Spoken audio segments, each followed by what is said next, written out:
Mr. Speaker, I want to welcome all of my colleagues back from their Thanksgiving holiday, and I trust that, like me, everybody had a great Thanksgiving along with a wonderful meal. But I'm here today to remind my colleagues so that they don't forget that for millions of our fellow citizens, they went without a Thanksgiving dinner. In fact, for millions of our fellow citizens, they go without meals on a regular basis, men, women, and children. Close to 50 million Americans go hungry in our country, the richest country in the history of the world. And it's a national scandal, and it is something that we need to do something about. Mr. Speaker, the Supplemental Nutrition Assistance Program, otherwise known as SNAP, helps struggling families put food on the table. It's a good program that sadly has come under attack by some, not all, but by some of my Republican friends. And for the life of me, I can't understand why. The average SNAP benefit is about $1.40 per meal.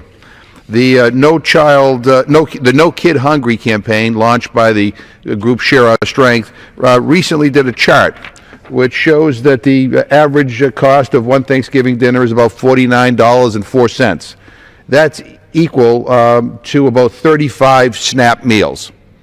And the fact is that our food banks are at capacity. You know, I went to a Thanksgiving dinner sponsored by my bishop that was filled with people looking for food. That same group, run by the Catholic Charities, delivered, well over 1,000 meals to people in my community on that one Thanksgiving day. But the notion that somehow charity can do it all, or that food banks can do it all, or that churches or synagogues or mosques can do it all is just wrong.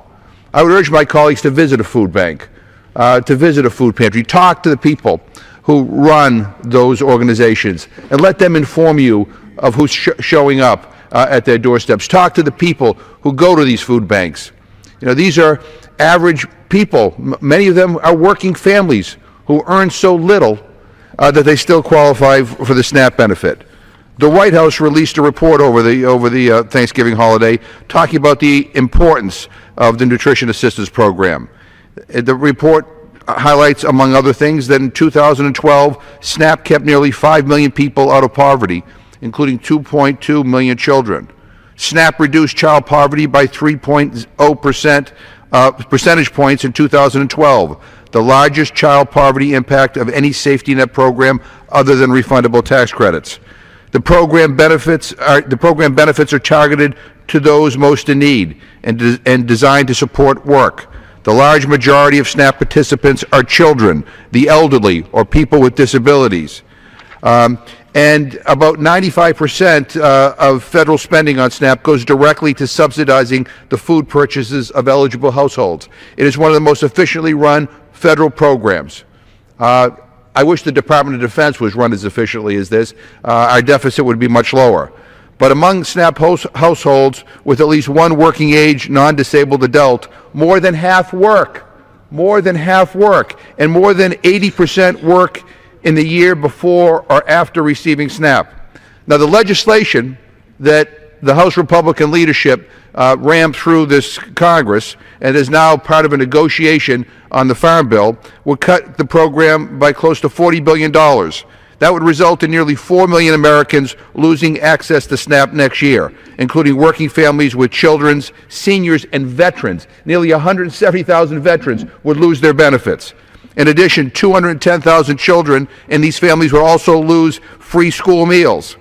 These cuts would come on top of the significant benefit reduction already experienced by all SNAP recipients as a result of the American Recovery Act monies running out.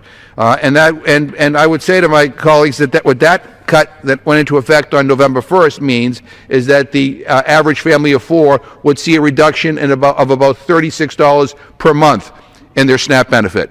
We're talking about food. We're talking about making sure in the richest country in the history of the world that nobody goes hungry. And I know that these are tough budgetary times, but if you want to find ways to save money, I would suggest we listen to my colleague, Mr. Jones of North Carolina, and get the hell out of Afghanistan. Stop supporting one of the most corrupt regimes on this planet today, the Karzai regime. Take those millions and those billions and reinvest it here at home. Reinvest it in a way that we end hunger now. Mr. Speaker, for millions of our citizens who are hungry, what they worry about and what they fear is not halfway around the world. It is halfway down the block. And we ought to make sure we get a farm bill that does not make hunger worse in this country. And if we have a farm bill that cuts SNAP significantly, I would urge all my colleagues to not only vote against it, but fight against it. We can do better. Let's get a farm bill, but let's not make hunger worse. With that, I yield back to